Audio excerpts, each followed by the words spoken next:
So let's come back together if we can for the workshop. I think we have a quorum at least here, but we're going to get started.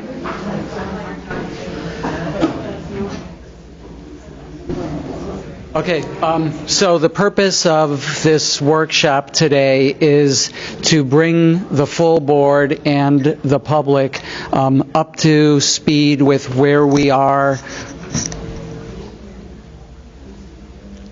Try to bring the public and the board up to speed with where we are with the budget work that's been happening since I introduced my budget to the board at the last meeting on March 6th. So since that time, there have been 3 meetings of the Finance Committee where we have been actively answering questions and grappling with different options for reducing my budget request. So these were a bunch of ideas that came up when we met with the Finance Committee prior to my budget being recommended, and ideas that we had to research and put together. So our goal today is to walk through everything that has been presented to the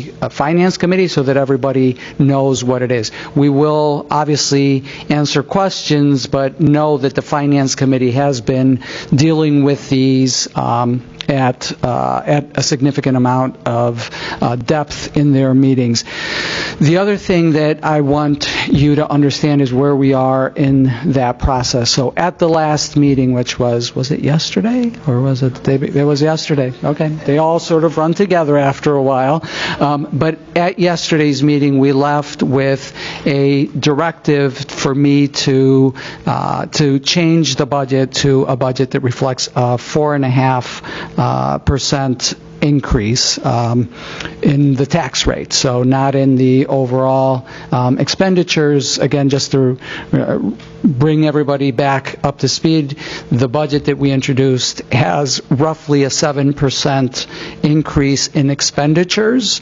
Of that, 2% is brought by the Hall debt primarily, so added debt that we have, that's a 2% increase, and then we have the rest of it is 3% is for salaries and benefits, and the remainder is just escalation of programs, and about 1% of that is new investments in activities, projects, and positions that are associated with implementing aspects of the Portland Promise. So that was what I presented.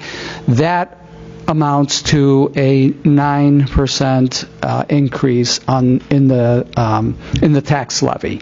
And so what we're now working towards is a 4.5% in the tax levy. So what we wanted to do today was to sort of frame everybody on that understanding. So that is a $3.9 million cut from the budget that I proposed. And so today you're going to get an idea of what some of those things are on the table for potential cuts. As we go through this, we will indicate, for example, that even though you will see that consolidations of high schools is on the table, that's something that, through the Finance Committee discussion, we've decided are not feasible within this year, but the kinds of things that we will pursue going forward into the next year. So I'm just going to turn it over to Alicia so that we can do what will hopefully be a fairly fast round through all of these potential reductions. Okay, and just as a point of how this is going to go, I want to be clear that we're going to go through something called the Prioritization Worksheet. I think everyone got copies of it today. For those of you watching at home, this worksheet is sorted in a little bit of a different manner, but was provided in the 315 Finance Committee packet. So it is in there. You do have access to this. Yep. And then the other thing I wanted to show people at home is if you go to our website, and you go to district home, sorry, I'm bouncing around, district home, school budget, and finance committee binder, you'll see all of the information on there that we're going to go through tonight. So that's where things are located on the website. So this evening we're going to go through this prioritization worksheet. On the far right hand side it tells you which of the finance committee packets this information can be found in. You'll notice that in the packets there's a lot more information provided in there that we're not specifically going to go through tonight. Most of that was just provided because we've provided that in the past years and felt that it was appropriate to provide again so that the finance committee could have a high level of detail to review the budget.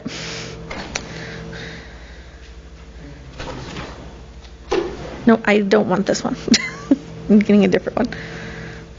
So the first document we're going to review is the 3-9 packet. And the first items are, we can talk about all four together, are, and again, we're looking at the prioritization worksheet. The first four items are the Peak Cliff Island school closing, the Presumpscot school closing, the Kingmore consolidation, and the Portland Deering consolidation. And these are the things that the superintendent just spoke to. And in the packet, these start... Sorry, we have a lot of information. So the first page that you would be looking at looks like this, and it's for Peaks and Cliff. And again, this is the 3-9-18 packet.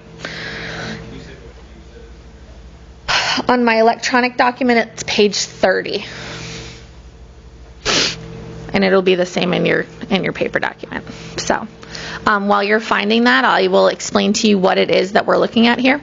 So that very top line is the sum of the 2017 budget, the 2017 actual spending, the 2018 budget, where we are in the current year budget to date, and the requested 2019 budget, the change in the budget, and then the percentage change in the budget. And the way that we went about these four different consolidations or closings or whatever the scenario was that we took the number of students at that school and multiplied it by sort of available teacher ratios that we had. So in this instance, we looked at if there are 39 students, how many teachers would we need if we were to move those students to another location? So in this case, that would be 2.44 teachers would be needed, and then we multiplied that 2.44 times essentially a teacher salary and benefit ratio. So this says that even if we were going to close this school, we would need to set aside $207,000 for teachers to be moved to another location. So for all of these four schools that we're going to talk about, there is a special ed and an ELL allocation. We took 100% of the amount that was allocated to that school because the needs of those students will still be following them to the new school. So no matter what, we will be spending the same amount on special ed and ELL costs. The next section is the per student allocation, so the amount that each school gets per student. So for these 39 students, they get $135 per student, and again, that will follow them wherever they go. The administration ratio, so we've used the state of Maine EPS ratios that we've talked about in the past, and for administration at the K-8 level, the state recommends one administrator per 305 students.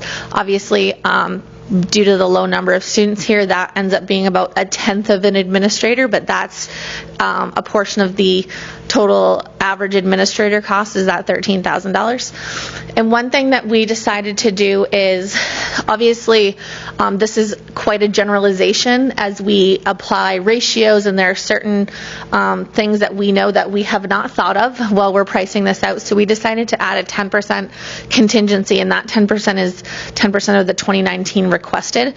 So we added that into the amounts that would follow this group of students, because certainly there will be costs that will arise that we haven't factored in here. So this shows there to be approximately a $390,000 cost to educate these students. So we took that number less the 2019 requested amount, and in this instance, we're estimating approximately a $446,000 savings if we were to close Peaks and Cliff and move the students to another school. So the next three are this sort of same scenario for different buildings. This is the same if we were to do this with Presumpscot and their 248 students. The total cost to educate these students would be about $2.4 million, and it represents about a $300,000 savings. Now, the middle schools and the high schools are a little bit different because we wouldn't be absorbing those students into another school completely. This would essentially be a way to sort of change what middle school and high school looks like in Portland. So these numbers are a little bit different. We essentially looked at what are the budgets across all three middle schools and sort of looked at a per teacher or per student teacher ratio. So in this instance, for all middle school students, we would say that we should have about 88 teachers. The total allocation across all middle schools is $223,000. To have enough administrators for all those students, it's about $500,000. And again, as I mentioned before, we took the actual special ed and the actual ELL costs for all schools.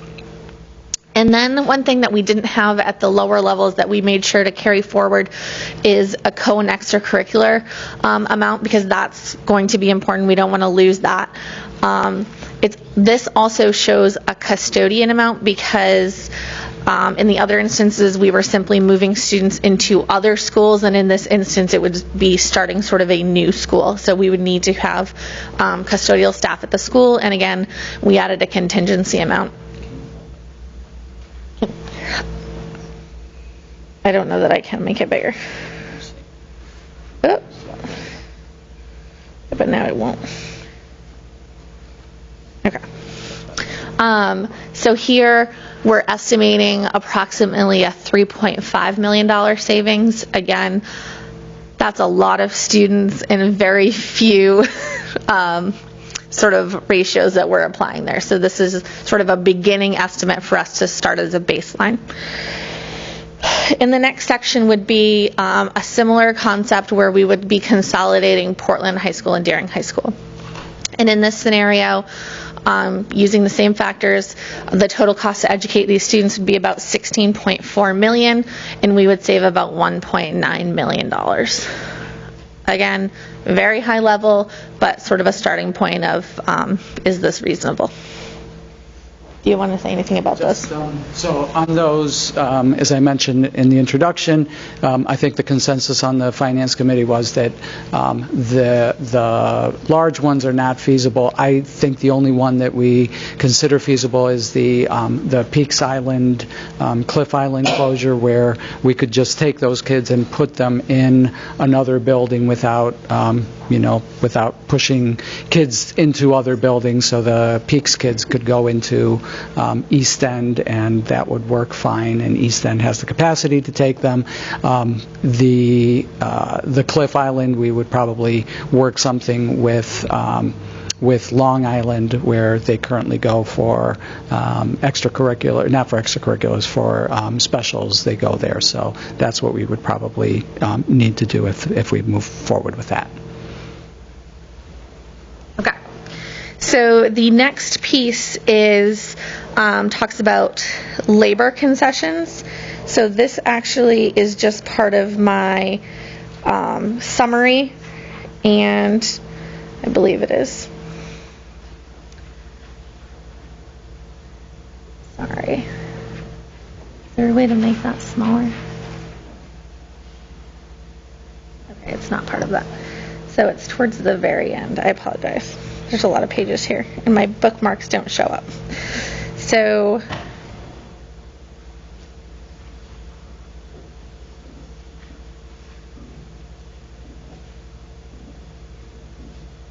while you find it, I'm sorry. Just point out that these are all items that would require renegotiating existing contracts with our bargaining units. And so we have had an initial conversation with our teachers union, which is obviously the largest of all of these, and so they are not interested in pursuing these reductions at this time. So these are, just for so that you have a good understanding of what has been discussed, and so that you understand what the magnitude of the savings would be. But I just want to be clear that at this point we're not considering those as options. Okay. So just so you knew where this was coming from, this was if we were to do a 0.5% per collective bargaining agreement, and obviously with the non-reps as well, the total was approximately $338,000. The next section is PreK. So the question was, how much does PreK cost? And in the current budget, we have approximately $150,000. Again, this is the same 3-9 document. It's a few pages forward. It starts on page 45. So we have about $150,000 in contracted services to outside agencies for PreK, in addition to our $475,000 cost of staff that Portland Public Schools employs. So on this page, it's the page right after, it's page 46 of the 3-9 Finance Committee document. You can see where all of these PreK positions are located right now. So the next piece is this number, this $4 million number on this sheet represents the total cost of our 48 teachers that teach art, music, and PE.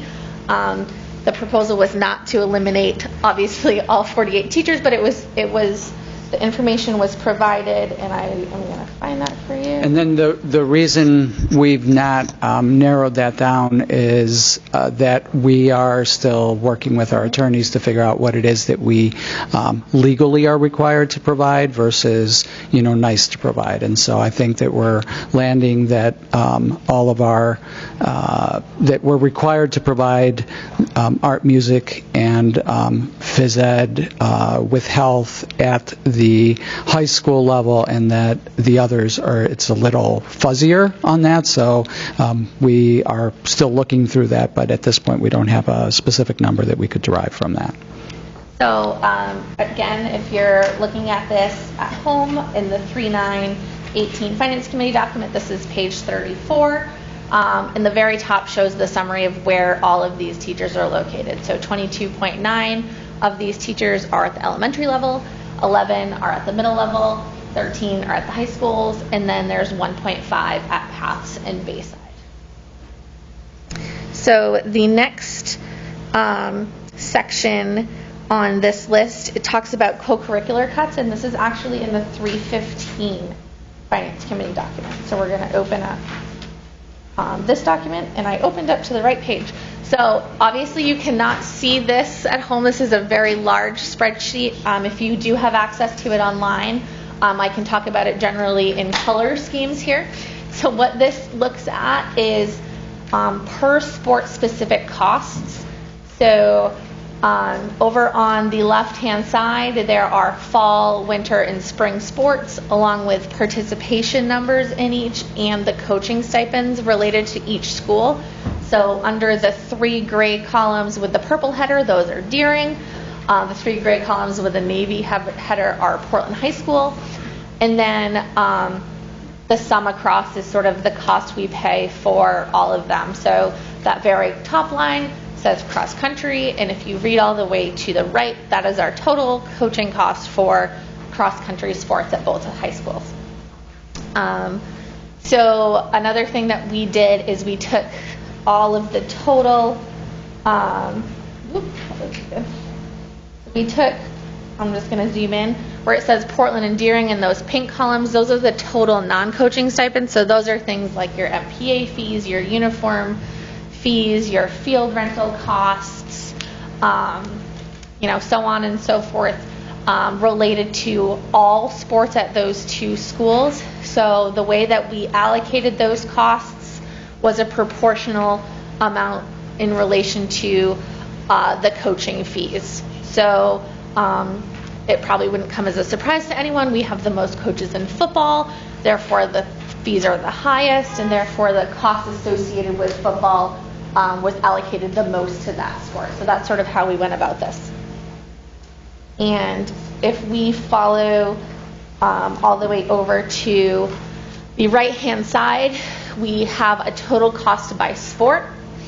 And then what we did was we took the cost, when we took the number of participants of that sport, and then divided it into the total cost to get a cost per participant. So you can't see on this page right now, but that first one is cross country. So in this instance, and I believe it's boys.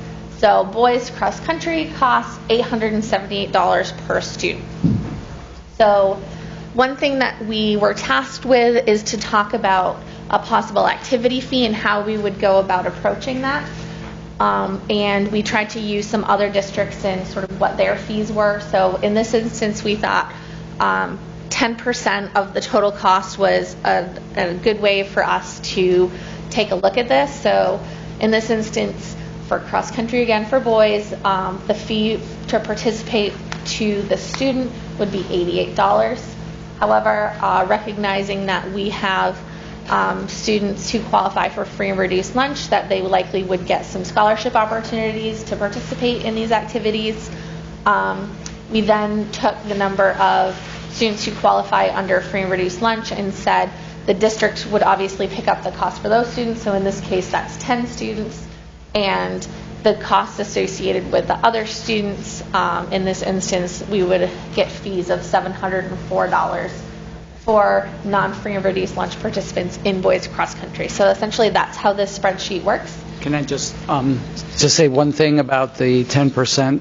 What we were trying to do is we looked and benchmarked against other districts and wanted to keep our fees not to exceed $200. You'll see that there's a few that are slightly above $200, but obviously we would need to sort of pare that back if we were to move in this direction. But I think the most important thing for you to note is that doing this pay to play, we would wind up potentially with $45,000 in savings. So it's not that we would save the millions of dollars that we spend, but it would be just a relatively small savings that would accrue from that.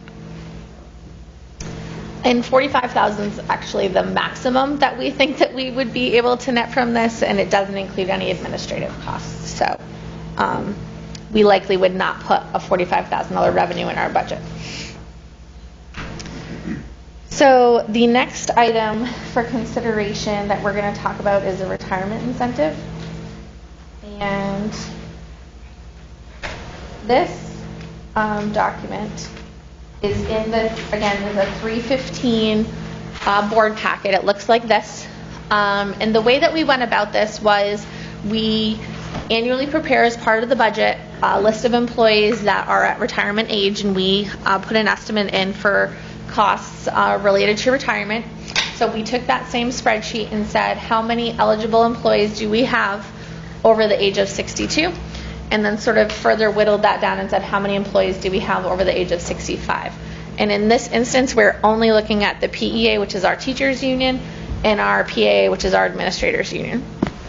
So we took the average salary for new hires, and in Portland, I do think it's important to note, the average salary for new hires does not mean first-year teachers with no teaching experience. In many cases, we're hiring experienced teachers, and we thought it was important to show that we're not using the very starting salary on our salary scale to replace a lot of these teachers, because that's not historically how we have hired. So the total cost of a salary for hire over the last 3 years, including benefits, has been about $65,000. And then we have also included the average salary for the group of people over 65, and then that larger group over 62. And you can see those are both right around $89,000. So the way that this math works is we said, how many people do we think would take this? So in this instance, we use 50%. And we decided to use a one-time incentive of $10,000. So this spreadsheet essentially shows if 39 people were to take, or half of the 39 people were to take an incentive of $10,000, that would cost the district $19,500. The total value of those retirees to the district is about $1.75 million. We then sort of look at what it costs to replace them, so that's about $1.2 million. So we have our hiring savings there, which is sort of the cost of the retirees minus the cost of the new hires, so it's $490,000, and then we take out the incentive because that's an additional cost to the district. So in this instance, we're saying if half of the employees over age 65 are to take this $10,000 incentive, we would save $300,000. So the same logic goes if we were to use the 74 employees who are over age 62. It's not summed. It now in my new spreadsheet is not summed. I haven't fixed it on this. So those, obviously the teachers over 62 are included in the above number, so that should not be summed. So the total savings from this would max at 540. 541. Yep.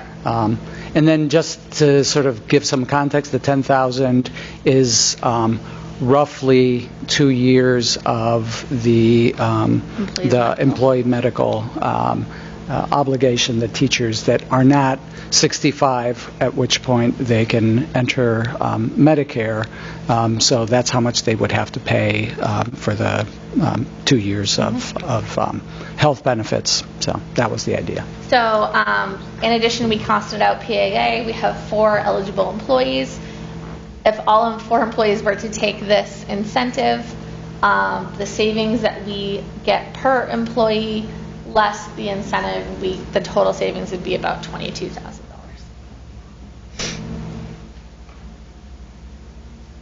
Okay. So the next one that we're going to talk about is reducing student days.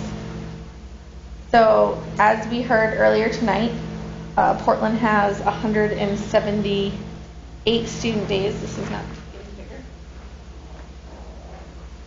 Okay. Again, this is something that would have to be bargained, so we're going to go through it very quickly.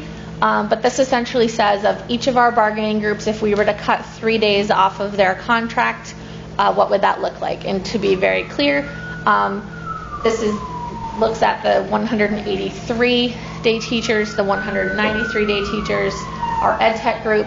We have school year employees and we have full year employees. We have our PAA group, and we also included our non-rep group because if our bargaining groups are going to take a 3-day contract cut, then we're going to apply the same to our non-rep group and have 3 furlough days. So the total savings in this scenario to the district is about $1.4 million. Again, this is something that would need to be bargained, and that's that. The next section is about benefit concessions, and I will make the same claim, and this is a very busy spreadsheet. I apologize. It's probably best to look at it online because it's about ledger size.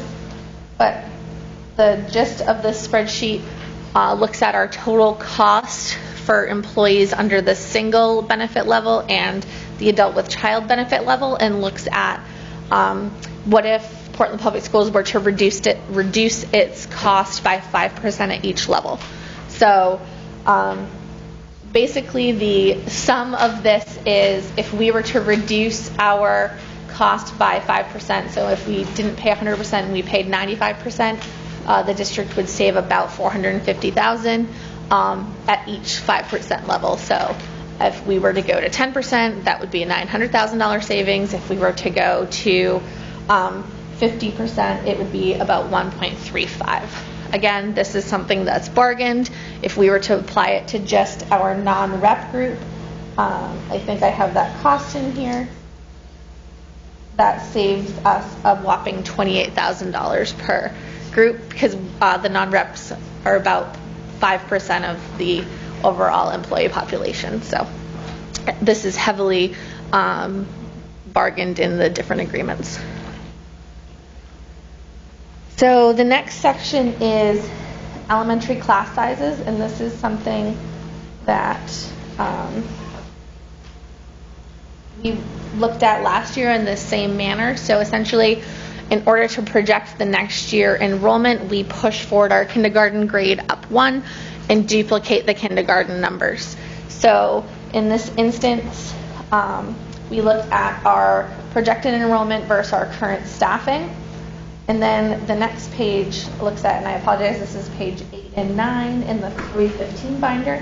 The next page looks at what staffing would be at the new allocation levels. And Superintendent, do you want to talk to what those ratios are? So what we would be doing is implementing a ratio of no more than 20 at the kindergarten, no more than 23 first through third grade, and no more than 25 at fourth and fifth grade.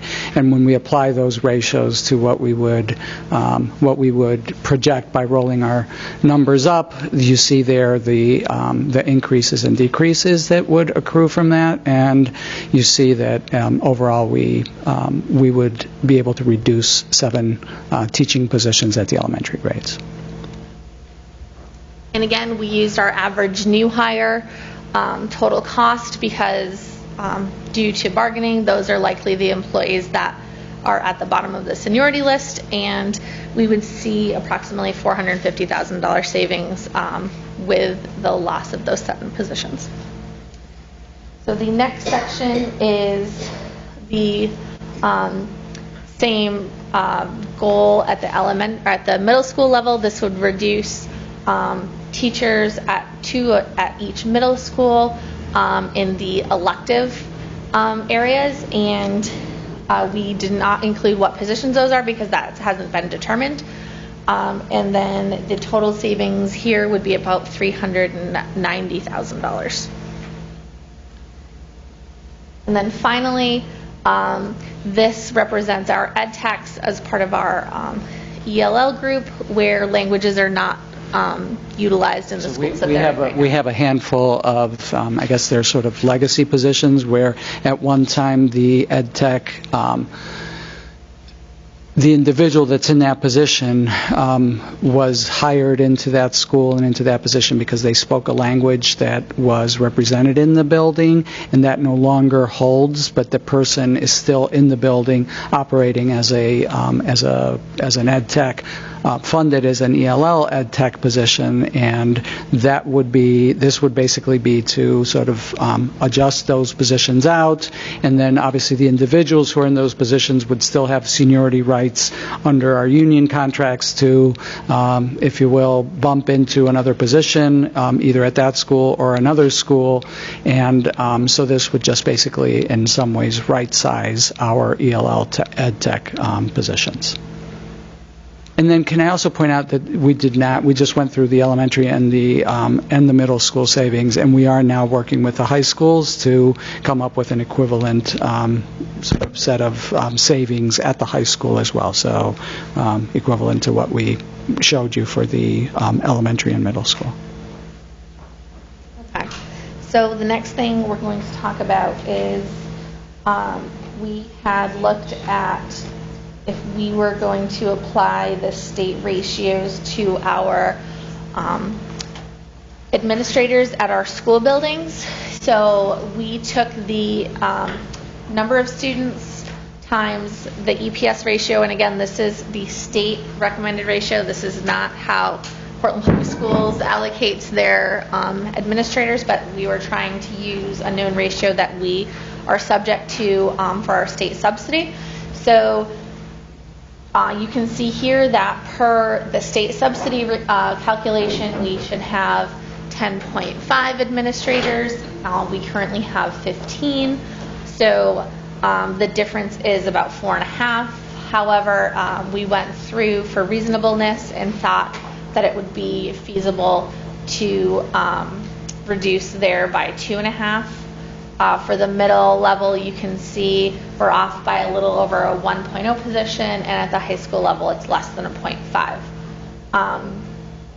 In this instance, the Reiki AP is a new position, so that was something that we felt that would not affect a current employee. And in the other case, we do have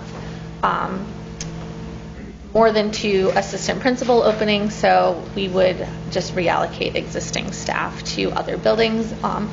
This would have elementary schools sharing an assistant principal, and the superintendent can speak to that. So as you can see, we did not have any reductions. We did not apply any of those reductions at the middle school or the high school. We just didn't feel that there was any way that we could operate with that. We don't, I honestly don't think that it's conducive at the elementary school either, but we tried to figure out a way to do that. And so what we tried to do was to retain the full-time assistant principal at our Title I school, so East End and Riverton are keeping that. We would still, even though this where it gets complicated, we're adding a half a position in my budget proposal.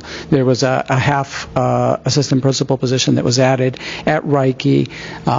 We would remove that, but Reiki would share a principal with another school, so they would in fact get that additional half principal position, but it would be part of this sharing agreement between different elementary schools. So the next item on this list is to eliminate SROs at the high schools. So this just shows you where in the budget those are found. So under the security account at Portland High School, we have about $59,000 for an SRO there, and we have another at Deering High School. So if those two positions were to be eliminated, it would be a reduction of about $118,000. I'm sorry, an SRO is a school resource officer. Okay, so with that, we're going to move on to the next packet, and we're going to look at the reduction of school crossing guards. The proposal is to reduce by 8 positions. So we're looking at page 22 on our 319 binder, and this is a memo from our transportation director talking about where the crossing guard reductions could be found. It is approximately $7,000 per crossing guard, so it would be a total of $56,000 in savings. And the locations are, so there would be 2 at Ocean Ave, 1 at Presumpscot. Sort of goes through historical data on where they're located and why that the transportation director feels that we could be at this level of staffing that he's proposing. There are 4 at Reiki and 1 at Lyseth, so that's 8 total that he feels that we could remove from the current contract that we have with our crossing guide company. In the final number in here, there's no backup, but we at central office have committed to trying to find approximately $800,000 in savings at that level, in addition to some of these savings that we're finding at the school level. And those are all of the items that we've provided information for to the Finance Committee based on our recommended cuts and their requested information around cuts. There are a few other things on this list that we did not price out because it was not feasible at the time, and I'll just mention one of those was consolidating some of our functions with the city, especially finance and HR, and we determined that likely the city would just need to hire 1 point of replacement staff to perform those same jobs, and in that instance we would be paying the value of that same staff member, so there would be no cost savings involved there. In the other we looked at some metro contract reductions, and that we don't feel like that we would realize any savings there either. So just to sum up, I think what came out of the meeting of the Finance Committee yesterday with that 4.5. We also went through this prioritization exercise where each of the Finance Committee members told us things that they were interested in pursuing and things that they absolutely were not interested in pursuing. And so I think the consensus was that the consolidations are things that the board understands are worth doing, but they want us to do them well, and so it's very hard to operationalize those significant shifts. And again, I sort of reserve the peaks one as different from that, but to be able to pull the other ones off in the time frame that we're working in. So I think given that, as we're looking at this as not a one-time deal, but something that we are looking at for the future as well, because we expect to continue to see decreased revenue from the state. So we are tabling those and moving them into things to do next year, to engage people to really do a thorough analysis of our facilities and figure out what we do in that area.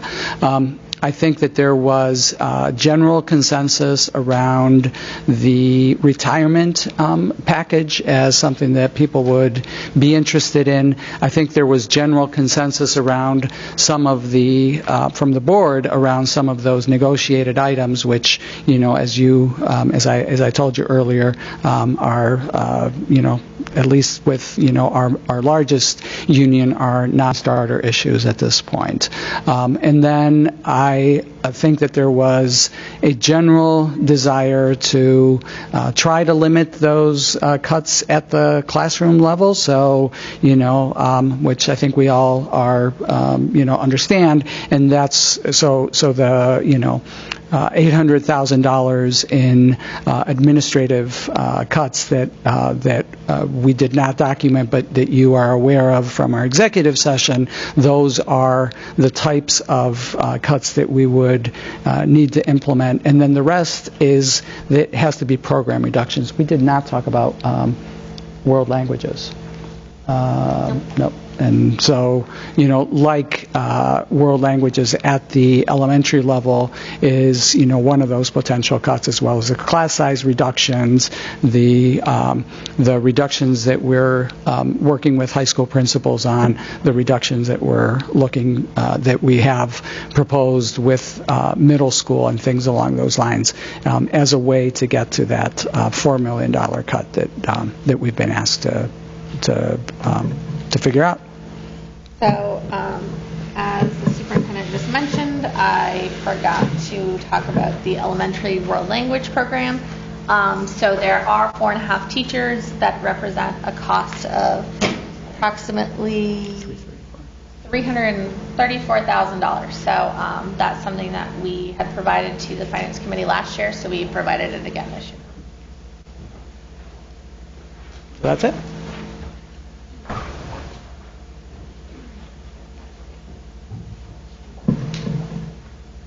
Trying to find Ms. Morione's binder because I don't have mine. The page that you had the various 2.5 to get it to this point, to that point. We were just trying to figure out. We were adding some things over here, and we were just trying to figure out what those things get us to, if anywhere.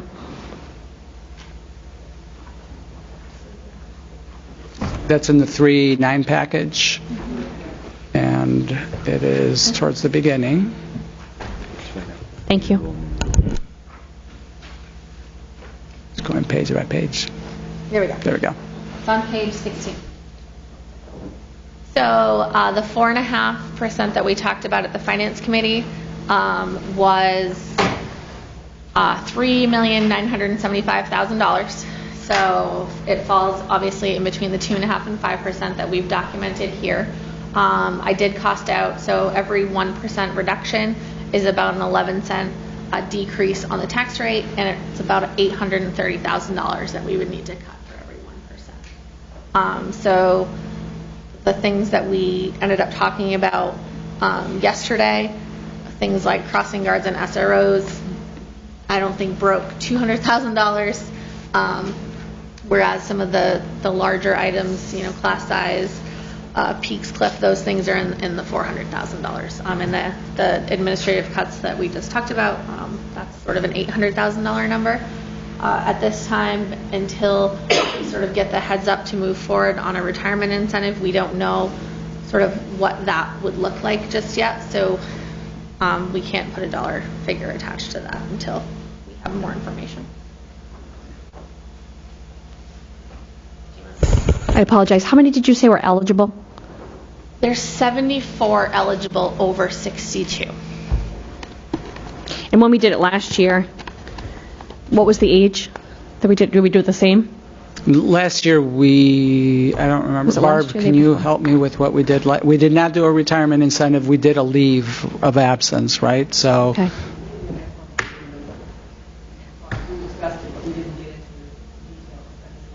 Okay. So was it your first? No, you've only been here with us 2 years. I'm trying to think of how many years you've been with us. You weren't here. Okay, thank you.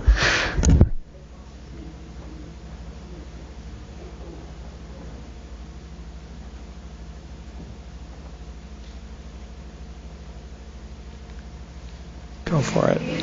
So I'll keep going. Go for it. So I have a question. Are you, out of all of these, are you asking us what we can live with and what we can't live with, or like some areas that we would like to put some focus on and where we're absolutely not willing to go? I mean, I think that would be helpful to the Finance Committee. It would be helpful to me. I mean, I think I just want to underscore what we're planning to do is, I believe, next Tuesday, we are bringing a proposal to you that is consistent with what the Finance Committee has asked for. So if, part of the purpose for today was if there are things that you are particularly interested in or things that you are particularly concerned about, it would be important for the Finance Committee to know that as they advance their budget to the full board. Okay. So I guess I'm going to go there then. And so the whole first page for me, the Peaks Island closing, Presumpscot closing, Kingmore, I mean, it's a conversation to have, but not because of budgetary constraints, not to mention the conversation we need to have as a community, and we already committed to looking at the district as a whole once Hall was filled, that we would start looking at other things. So I think that's very short-sighted for us to look at consolidation at this time. I'm not in favor of that at all. Basically, the whole first page I'm not in favor of.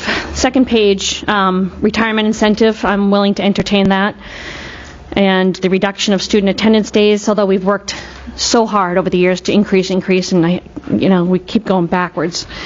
But I'm willing to go there in the light of what's going on here. Again, negotiated items, and those are a non-starter. So reduced student attendance days is a negotiated. Yeah. Okay. We can't reduce the student days? That's correct. Back to state minimum because of contract, is that what you're saying? That's right. Okay. And then the elementary class size increases, you were saying for K, that would be going up one child, one student? Because you said K would be 20, primary 1 to 3 would be 23, so that's only going up one student? It varies. Okay. Some. That's another area I'm willing to take a look at. I think that some of them, I think it's good that we explore everything, but I think some of the messages that are in this document are pretty strong messages to our community of what we're about as a district. And I think when we look at things such as crossing guards cutting, which the city passed off to us in the last couple of years and put it in our budget, and they used to pay for it, $56,000. I mean, that's just ridiculous.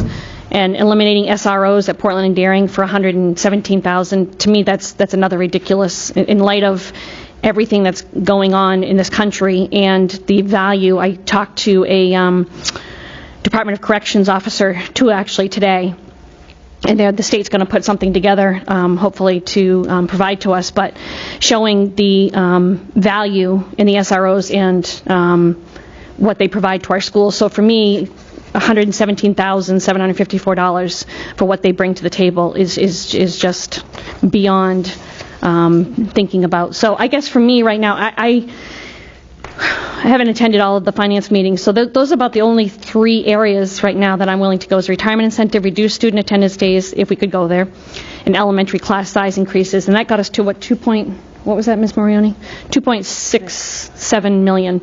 So, and we could wiggle a little bit here and there, but I guess I'm asking, are we trying to, I know that there's direction from some finance members trying to get to a certain number, but is there consensus from the Finance Committee as to that number? Negative. So no consensus at this time as to that percentage? Okay. Can you use your microphone? I'm sorry. Is it consensus on a percentage? I think that is what we're working under, Under what number? the 4.5. To get it to 4.5? Yeah, to present to the council. And so that is what I am working towards next Tuesday. Okay. And at 4.5, Mr. Rodriguez is what? How many millions? 4 million, 3.9. 3.9 million? For 4.5%. Okay, thank you. This member of the Finance Committee does not agree with the 4.5 increase.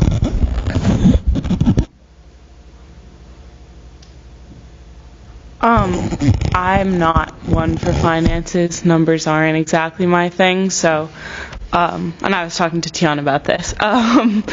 But one of the things that kind of really shocks me is the idea of pay to play for all students. I think one of the big issues in our schools is already the socioeconomic divide, and that requiring students to participate in athletics or other co-curriculars would only deepen that divide, and that's the absolute opposite direction that we want to be moving in, and that it is not worth any amount of money. And I will say that, I think that there was consensus in the Finance Committee that we would not go there, and that's so. Ms. Mariani? Well, yeah, I feel like I'm coming in at the 11th hour here a bit because I have not been a part of all the finance meetings.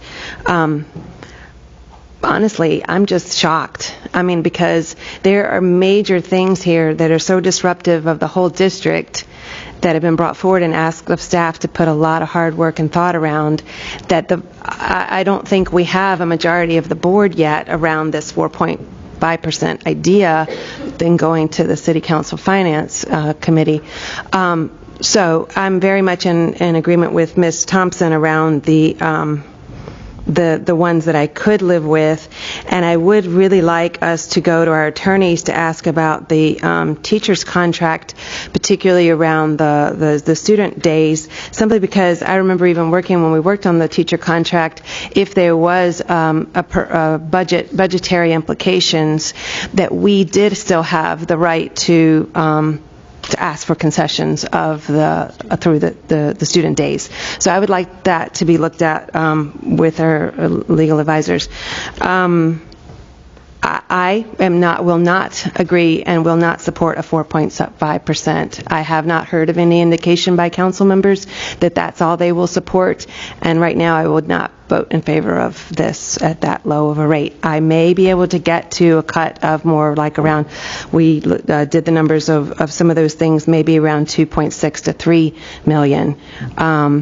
So that would be more like possibly closer to 5% cuts, maybe. But right now, I'm sorry, like I said, I'm kind of coming in at the 11th hour on it maybe, but that's kind of where I stand. Some of these are way too close to interfering with our student our programs.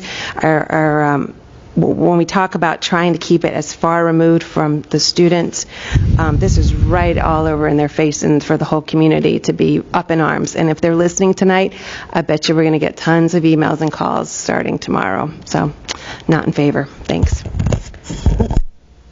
Mr. Rodriguez? Thank you, Javier. So since a couple of our board members haven't been in our finance meetings, I want to share what my input in those meetings has been and my starting points, what they've been. As part of the process, we went around the room and we asked what that number would be, your starting point for this process. And we heard numbers, right? We heard like 2.9, we heard the 4.5s.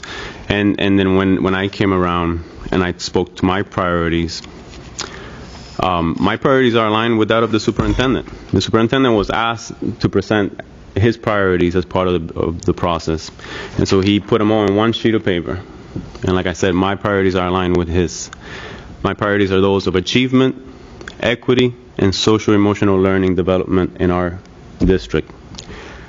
I see my role as a school board member as someone that advocates for our students, someone that advocates for public education in this district. I understand the difficulty and the struggles of people that are in fixed incomes. I worked for the last 17 years as a physical therapist with specifically the geriatric population, the Medicare, Medicaid population of this country. I say this country because I've done that along different states. I know what it's like when it hits the fan for those folks. That's when I show up to their homes, when they're at their worst. And we're talking about the challenges of paying for medications, the challenges of getting to and from doctor's visits, and everything else that has to do with people that live on fixed incomes. It's a struggle. And as we go through these slides, we have a slide for our achievement gaps and what it's like to be one of our free and reduced lunch students. And we have that slide that shows us what was happened across different years, right, across the timeline. And then we have a slide that shows us what our increases in budget have been throughout those same timelines. And they're almost parallel, right? And so then we get to the starting point and we're saying, let's look back and see what we've done on averages, and let's stay on track. And then we expect the achievement gap to change. Definition of insanity. Keep doing the same thing and expect a different result. So again, I believe in the superintendent's priorities. Mine are aligned with his. I don't look at this as a bottom line. That's what City Council will do. They will look at numbers. They will look at line items. We look at programs. We look at our teachers. We look at our students. Tim and I spend the entire morning today at Deering High School. That's just what we do on our day off. Because we want to contextualize these numbers. I want to see what these students have to say. By the way, I gave the wrong last day of school to the students when they asked me today, because we discussed that. So to Mr. Stuffin's class over at Deering High School, my apologies. I will go back over there with the information that we received today, and we'll clear that up right away. I left that school today, and Tim and I walked down the street, and I was like just giddy. I was excited. I sent my wife a text. I was like, I am in such a good mood, you know, and I'm in so much, I don't want to say stress, because I'm not stressed. I have a busy schedule. I got a lot going on, not just with this board, not just with my life, but just in general. I just got a lot going on. And I left that school feeling so good and so proud of what those students are doing, so proud of what that staff is doing. And I'm very proud of my colleague over there that took the time to show up and hang out with me today. And that's how I view this budget process. And that's how I view my role as a school board member. That's what I hope this body does. And when the City Council gets our proposed budget, they'll look at line items, they'll look at numbers, they'll look at percentages, and they'll give us direction at that point. But that's not the way I define my role in this body. I define my role as somebody that's advocating for our students. And that was my starting point.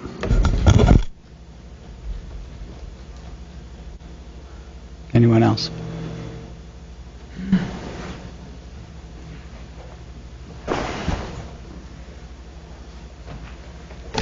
Tim and Holly, or Holly and Tim? I think I really appreciate what you said, Roberto. I think I feel very similarly. I really, I'm a new member of this board. And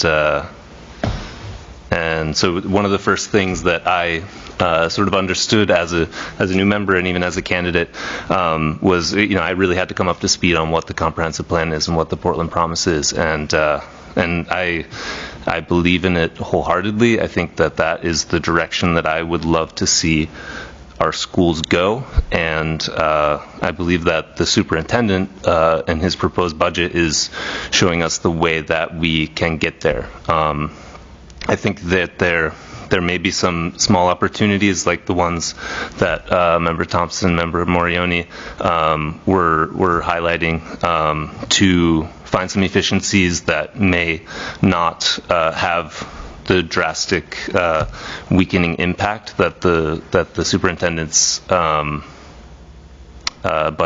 the letter that he included with the budget indicated that could be a possibility if we make some of the more drastic moves that are on the table here.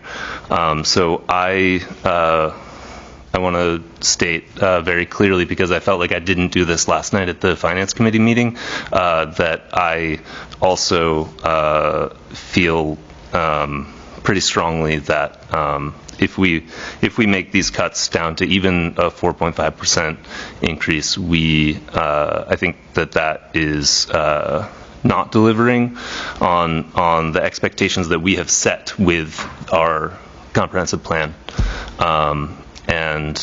So there are a lot of things in here that I would not support cutting. Seeliger?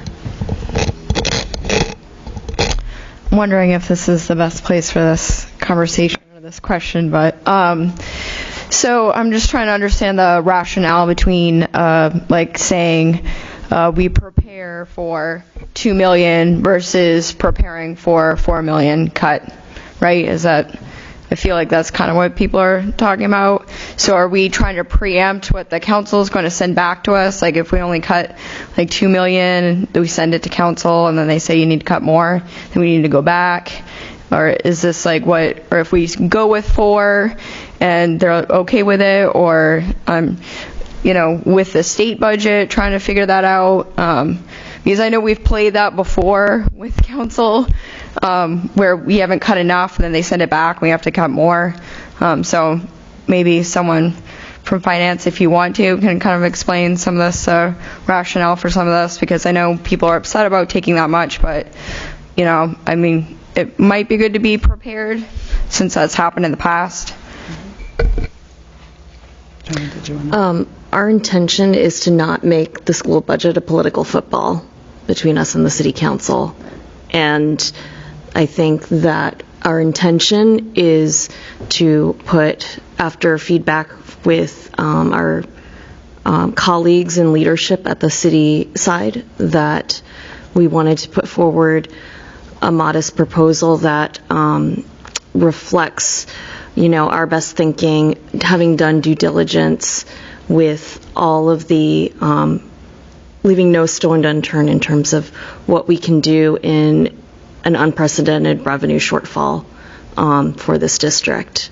And so that's where our committee came to in terms of putting forward proposals after reviewing the different items as Alicia and Superintendent Batana has done tonight. Does that answer your question? Thank you. Mr. Balfons?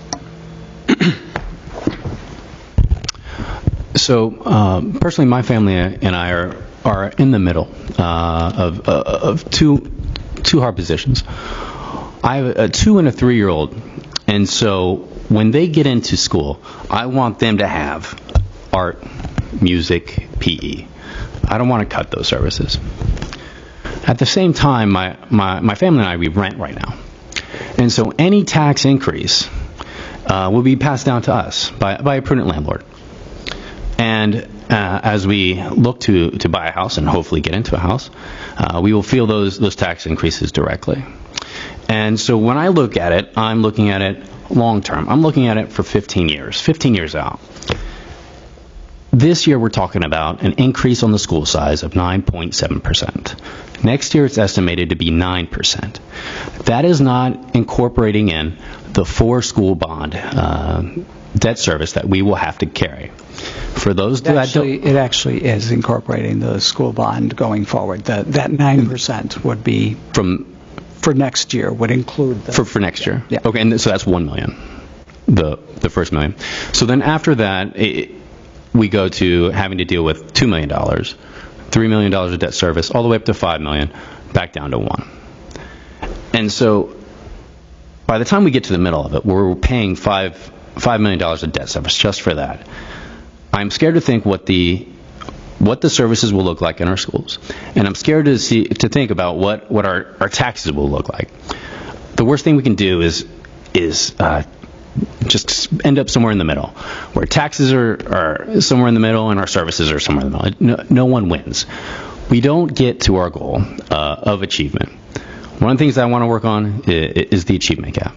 What we need to do to reach towards any of those goals is to create some space create some money. And I think what we can do, and I was advocating for this yesterday, was consolidation. By consolidating, we can save over $5.3 million.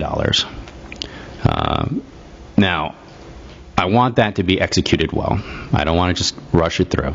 I want community input. I want the staff to be able to put this together so that it goes smoothly. And I think that we need to do that now. We need to put a committee together to look at consolidation now. For each year that passes, we lose out on $5.3 million that we can be using to move towards our goals of addressing the achievement gap. And so that's why I'm pushing for consolidation. If we were able to do it right now, that would take us, like I said, take us down to 2.85% increase in taxes. We could throw in, add, and invest into personnel and programs and get us up to a 4.5% increase and actually move towards our goals. Anything else, we're moving away from our goals. So I urge that we create a committee immediately and start looking into consolidation. For this year? For this coming year? The committee to get together, Yeah. but for consolidation next year.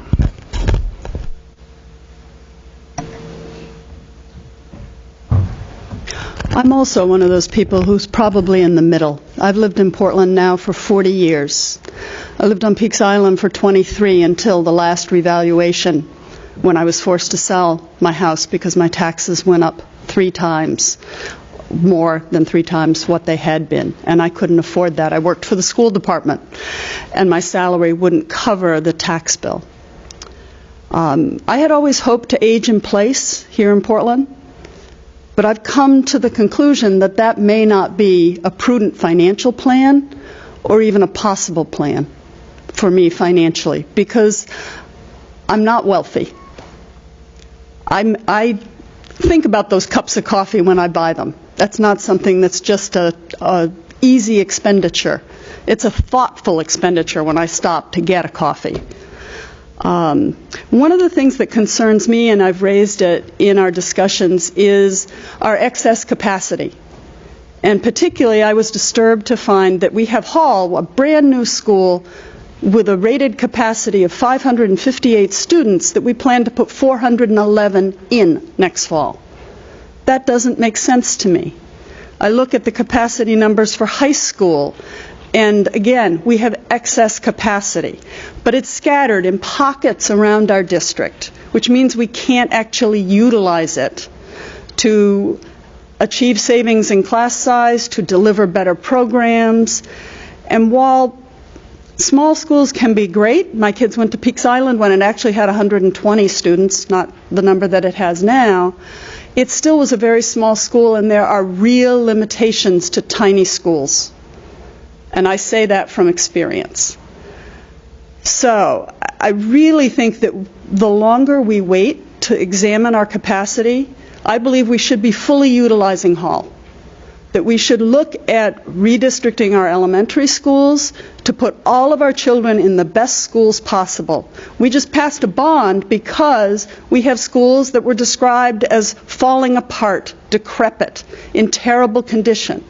I don't know how, as a board member, I can leave students in those schools any longer when I've got a brand new building over here that's got space. Portland's a small town. I think we actually can rise to this challenge and work. This might enable us by redistricting our elementary schools now. There could be savings in the budget, as well as we could free up space and actually accomplish those renovations more quickly without the students in place, because our present plan is to do it around the students rather than being able to move into the buildings and just do it. We might be able to get it done quicker, might be able to be done cheaper because we're not working around students. But I think these are things we've got to explore. We're really still working with the same physical plant that we've had for a long time, and our population has shifted, it's changed. And I would also say that we should be looking at adding the 4 classrooms to Ocean Avenue. We talk about it and we don't do it. Ocean Avenue is a district that's key in terms of its location because it's right in the center. And giving that capacity and consolidating so that we have fewer elementary schools is a long-term strategy for saving us money. But I think that we could actually begin to implement that now. And as I say, I am particularly disturbed that we have built a new building that we are not going to fully occupy. I just don't know how we justify that. I just don't know how we justify that. So.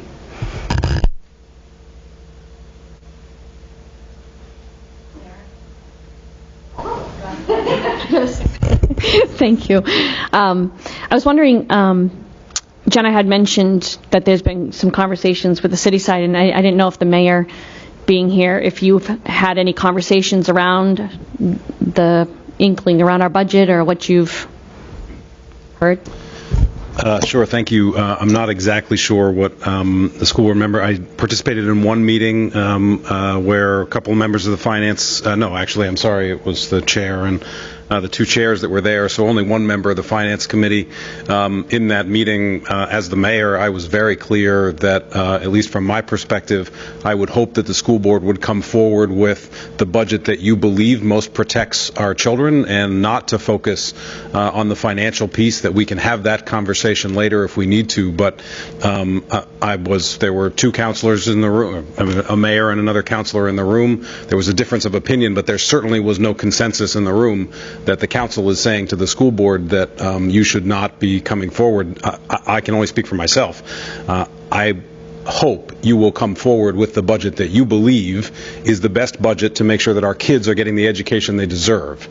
And as long as I'm a member of the Finance Committee and mayor, I want to fight for that same value. So I'm not sure if there were other conversations on the city side or what it is that Chair Vendel was speaking of, but in that meeting, that's the only one I've had, I think it was pretty clear that at least one member of the mayor of the city was saying, please come forward with a strong budget that you feel protects our kids. So.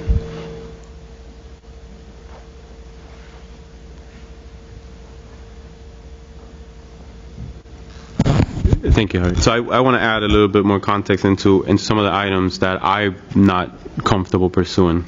And like we've said already, the Finance Committee has agreed that any of the consolidation or closings is something that we'd like to have way more information and not do it just simply to find or to get to a bottom line.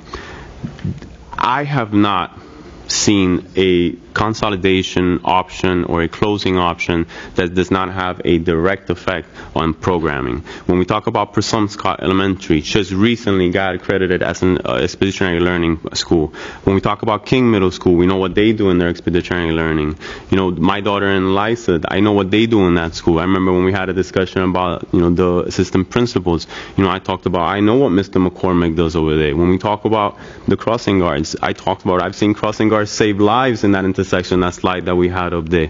You know what I mean? So, and all these options, when I look at them, I literally kind of like just fold this paper over, you know what I mean? Take those numbers out of the picture, and I look at what the programming effect is.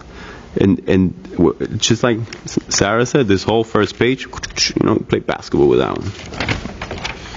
I do know, and I realize that we will probably have to make some cuts to Javier's proposed. And I have pointed out to some items that I'm comfortable considering. The retirement incentive is one of them.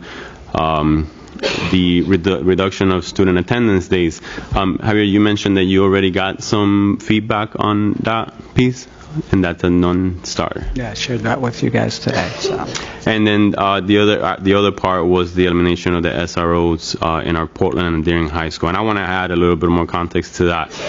It is a small item as far as the money, but I value the community policing part of the SROs. I value what they provide to our students. I would like to pursue other options and include the chief of police and include community members where we can still get that community policing value from them without them being full-time people in our campuses. I think there's a way to do that. I'm not a police chief. I'm not a police officer, so I can't tell you how that works. But I think we can get that value without them being full-time people in our campuses. And on top of that, we're not providing that value equitably across our district. because we don't have an SRO over at Path and Casco Bay. We only have them at Deering and Portland. You know, our middle school students could greatly benefit from having that community policing presence, but we don't have them in any of those buildings. So we have 2 high schools in our district, 2 out of 17 buildings that have that value. And I don't want to undermine what they do. I value it immensely. But as we look at this budget and I look at what my priorities are, that's why I chose that as something I'm willing to consider. Pretty much everything else on this list for me, I'd have to be convinced, and I'd have to be, I mean, it would take a lot. That's just simply it. And I understand that may sound really naive, and I understand that you know, politically speaking is not, you know, probably a reasonable way to explain myself. But again, as a school board member, I find that that's perfectly within the way I define my role and my priorities. Thank you. Mariani. I just want to reiterate again, so 10th year doing a budget. So in the past, we go to the City Council Finance, the joint finance meetings, and we have a number that's protecting our students, and that's what we believe our students need, not what taxpayers necessarily need and want at that point, but yet our responsibility is to our students, our teachers, and families. If we go in already with the assumption that 4.5 is what the council will approve, but I fear that they're going to look at 4.5 and they could potentially say, oh, you got to 4.5, well, how about you try for 2? In other words, we're already like shooting ourselves in the foot, I think, by already trying to cut so much without giving any wiggle room here for the council to go, oh, you said 9%? Okay, we'll try and get it to 6. I mean, we don't even know quite yet. I mean, we might have heard from a couple council. We might have heard from the city manager possibly. That's not the ones that ultimately will be voting on this. Let me just be clear. I have not heard from the city manager. Okay, I don't know. That's the thing. The rest of the board, I don't know where it's coming from. But bottom line is, that's not my job. That's the council members' jobs to determine the taxes. I know we need to be responsible fiduciary, you know, we need to keep that under consideration. However, right now my primary concern, and I think we all should be looking at what's in the best interest of our students. So with that in mind, I'll reiterate again, I don't know where this 4.5% came from, but I think a joint finance meeting should be going in saying, this is what we would like to support our students. And then if they come back and say, we can't support that amount, that's too high, and maybe they'll give us some other indication, or maybe they'll say, which they've done in the past too, tell us what you really truly need. And then we come back and then we start chipping away a bit. But right now, to already be chipping away this much, this soon, I think we are trying to show our hand, I guess you'd say, or trying to, it's like a car dealership walking in already saying, well, let me go ahead and offer you a lot less than, I don't know, it just doesn't make any sense to me right now. So I'm confused by how we're going about it. And I appreciate all the hard work of the Finance Committee members, I really do, and I appreciate those board members that want to look out for taxpayers right off the bat and not necessarily looking at the impact to students possibly. Maybe they are, and I'm sure they are, because I want to assume the best, obviously. But what I'm trying to say is, let's not go in already trying to do so much cutting that we have no other, after 4.5, we have no other wiggle room. What are we going to do next? I mean, I'm very concerned right now.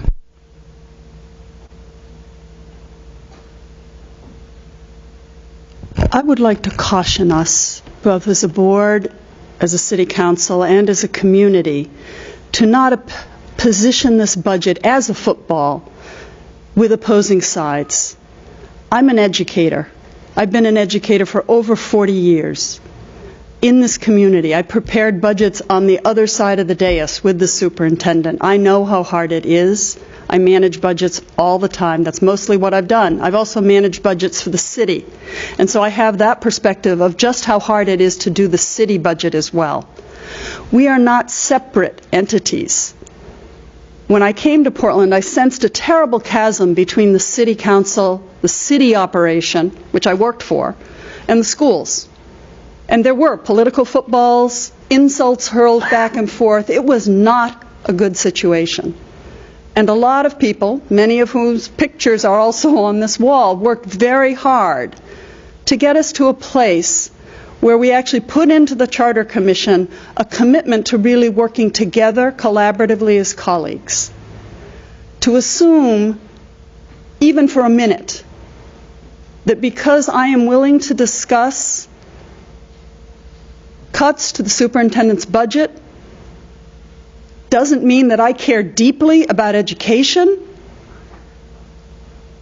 is hurtful and offensive.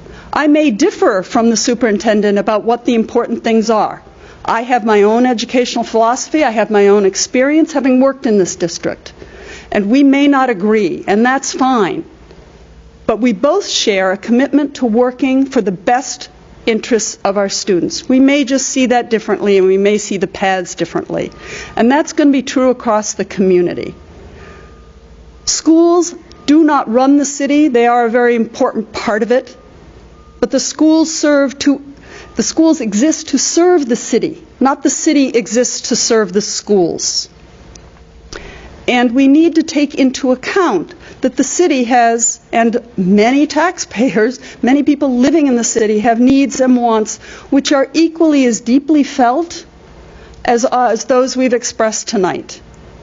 I would love to have a school budget I didn't have to cut a bit. That would be wonderful.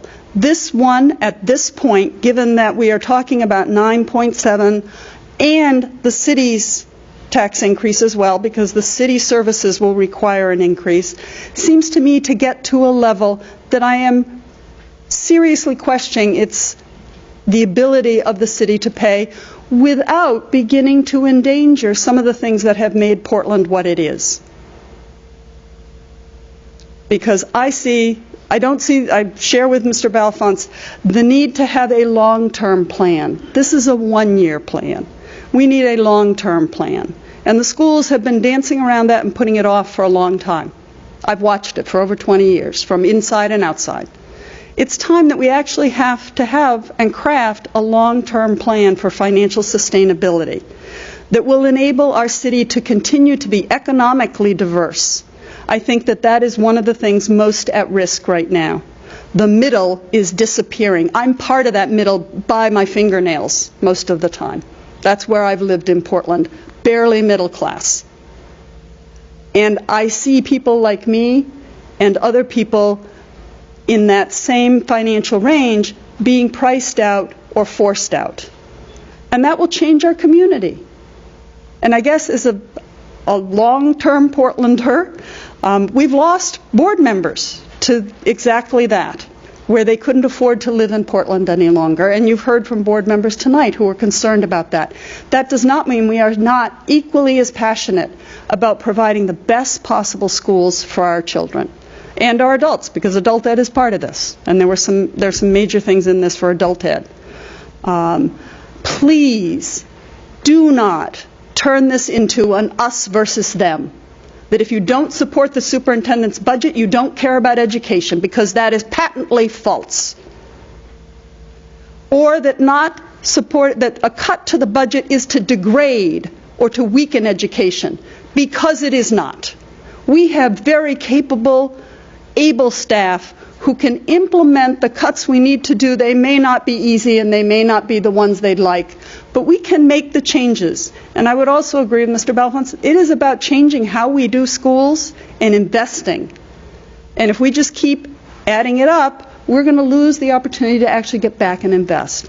So please, let's drop the adversarial language and really understand that all of us are caring deeply about education, about our schools, our staff, our teachers, our students, both young and old. Thank you. Thank you. You know who leaves this city? Students of color after they graduate. You know why? My opinion? Because that achievement gap perpetuates a cycle of poverty, perpetuates a cycle of homelessness. And when these kids get the tools to get out of here, gone. And I hear it all the time from from students of color. And that's what I'm worried about. Because those are the folks that are underserved. Those are the folks that historically have not been represented. Senior citizens show up to vote. City citizens are well represented in government. Poor people are not. People of color are not. And those are the ones that I'm here standing up for. And they haven't been advocated for historically. And to say that me advocating for that is playing this budget as a political football, that's insultive. That I will not stand for. I know why I ran for this board. I know why I have this seat. I know I've earned this seat. And as a person of color, I think I have a unique perspective. I, again, have my priorities aligned with the superintendent, and that is to improve our achievement, equity goals, and to keep growing our programs to provide social emotional learning in the way that we know is going to help narrow those achievement gaps, narrow those opportunity gaps, and keep those students of color in this city when they graduate so that they feel comfortable keeping their children in this city and in our schools. And when we say schools, let's stop automatically thinking of a building. When we say schools, we're talking about communities. We're talking about groups of people. We talked today about what it's like to be a teacher in a school and packing at the end of the year. We saw students today when we visited during high school. This room is full of educators, man. You guys know what I'm talking about. You guys see those faces. You know, we had a discussion today with Principal Palmer and Dr. Ahmed over there during high school, and we're talking about the way that we deal with disciplinary issues with students and the way that we've changed over the years how we address that from a zero tolerance policies to now doing restorative work. I mean, we're doing things differently. We've learned from our mistakes. And this budget that Javier has presented us takes that into consideration. We're not doing the same stuff with more money. We're not just throwing money at this mindlessly. Javier has a plan. We have a plan. We made a promise. I keep my promises. So I'm not playing. I'm not a good politician. I'll tell you that. I'm not. I really am not. If this is not an example of me being a horrible politician, I don't know how else I can tell you that. I am here to advocate for what I think. Oh, hell no. She said I'm running for mayor. He's right here, bro. I would never, no, not like that. You know what I mean? I'm not playing political football. I don't even know what that means, political football. I'd rather play flag football. I'm here, again, to advocate for our students, our teachers, and keeping in mind that achievement gap and our goal, our promise to narrow that achievement gap, and our strategy that we voted unanimously to pass on this board. One of my first votes when I first came on this board. And that's what I think this budget proposal represents, and that's why I'm comfortable supporting it. Thank you. Tiana. Hi. Wait, oh. Sorry, it's the table. This isn't going to be huge, but Mr. Rodriguez, you just talked a little briefly about why you're here. And I'm here because being a member of the Portland Public Schools community has been one of the biggest joys of my life. I love this school.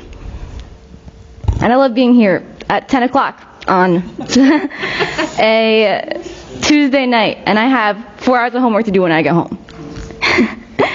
But I'm here because looking at all these cutbacks, it seems like, as Ms. Morioni referred to before, as something that is going to be imminent and is going to be disruptive to the students around me and to myself. This weekend, I'm taking the Seal of Biliteracy exam. I'm so excited for that. I love Spanish. But I want to make sure that I have these opportunities all the time. My schedule is booked 6 things a day because Portland Public Schools offers me so many valuable opportunities to make myself ready for college, to ready for my career, to be able to be someone who can come back to Portland and give something to it. And for some of these, I feel like this is what we're sacrificing. And not necessarily even these institutional changes, but also the sort of visceral feeling I have that my community supports me on a deep level, and I love it, and that's why I'm here. And when we talk about these little things like retirement incentive, I'm also thinking for a lot of these people who have worked in the Portland Public Schools for 20 plus years, asking them to take an early retirement for $10,000 seems like something that isn't equitable and isn't a way to reward the veterans of our school system who have been caring adults for me for all of my time here in Portland. So when we think about things to cut, I also want to think about how it will impact, both students and our educators, because I love our educators. It's about my heart. And I want to make sure that our district is sending them the message that they are valued. And I also want to hear Ms. Davis, because I do hear that Portland is becoming fiscally unwelcoming for some people. And I feel like that is such a detriment to our community, because we're losing people in our schools, students, because they can't afford to stay here. So I'm looking at where can we mind the gap between what we can bear to lose in our institutions, but also what we need to preserve to sustain what our community looks like, because our community is what we make it. So what I'm interested in looking at is a little more, details about what consolidation would look like, because, again, I want all these changes to be done well, something to be agile, something that will carry us into the future. And I don't want to be naive in saying, we need to keep everything. This is the way things need to be. But also, I do want to see more detailed plans for long-term changes in the future, because I think that we need to know them before we start thinking seriously about them. So thank you. Thank you.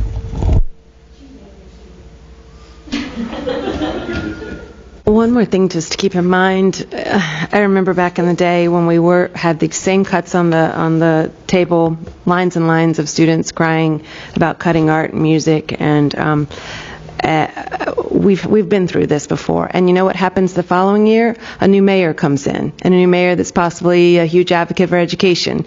And all the mayor candidates that I've talked to so far are huge education proponents.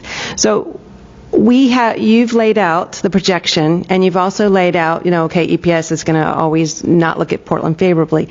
That could happen. However, oftentimes, wow, look at that. The next year, look at that, we got some money back. Or we don't have a crystal ball every time, and our projections oftentimes seem wrong. So what I'm saying is that when people talk about, let's make sure we're being thoughtful and planful and planning out, 5, 10, 20 years, it never seems to work. Again, even in just the 10 years I've been here, every year something shifts in Augusta, and wow, look at that, we get money back. Or look at that, we actually do need to cut something. But I'm not willing to continue to play that let's predict, when, again, in November, we will be having a new governor, and potentially one that could really take the EPS seriously and give us the 55% that we've always had. So I guess that's where I stand too, is we always keep trying to predict and try and make shifts, how can we, I'm not buying it. I haven't seen it happen, and we don't have a crystal ball to know exactly what that means. So predictions around here just come and go, and I don't want to continually think the sky's falling. I'm not that. That's not how I think about our students either. And like our student rep said, they need to know that we care and we put them first. And that is why I've been on this board for 10 years. And I am not to say that any other board member doesn't think that way. I'm just saying what I think, and why I'm still here is that's what I truly believe. So, I just had to say that part about the whole Augusta thing. Yeah. Okay.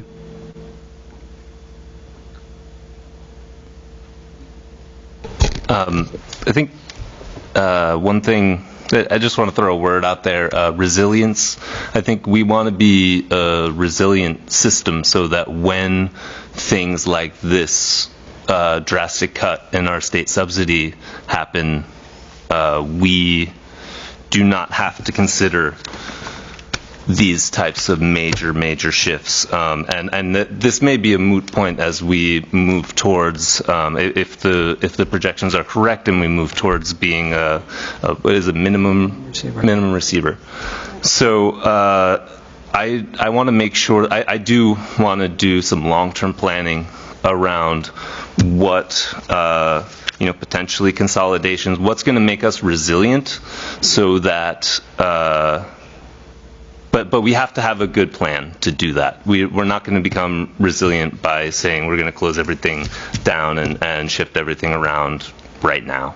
So I think Mr. Balfonte's suggestion to start to put together whatever it is would be a task force, something like that, to start considering something now for next year. I think it would be a good signal to the council that we're taking this seriously and that we're looking ahead. We can find out what that would look like. I have serious concerns about a 1,000 student middle school. I think that's huge. That's I'm sure that there's research out there. I haven't read it, but that's a lot of middle school students, and I think that at that age, students need some more individual attention, and so those sorts of discussions can happen over a longer period of time. I guess there's already sort of consensus around not doing that this year, but I just want us to, when we look forward into these long-term plans, I want us to think about how are we resilient so that when the state puts our numbers up or down, we're not having to consider some of these things in this way.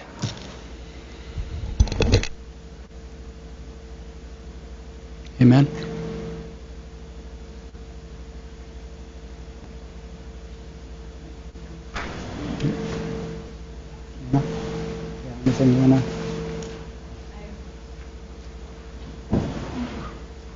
I'm the only one that hasn't said anything yet. I just would reiterate something that I said to the Finance Committee a couple meetings ago, which is that obviously this is a very challenging budget season created by the shortfall from the state, and obviously from the discussion tonight we have board members in very different places, and I just want to ask that board members be willing to put yourselves in each other's shoes and really listen to each other and be willing to make compromises. I think that there are varying degrees both on tolerance for a tax level increase. There are also varying degrees of comfortability with the different things in that list of reductions, and ultimately we're going to need to come to the council with a budget that comes out of the board with a majority vote. So just putting your best board self forward in this process is my big ask for this committee as we continue through this work. But we will see the Joint Finance Committee on Thursday, and so we'll be getting a good indication, I think, then from what at least their Finance Committee has to say about our process. And I think what we'll present to them is just basically where we are right now at this point. So certainly we still have time to go in this process.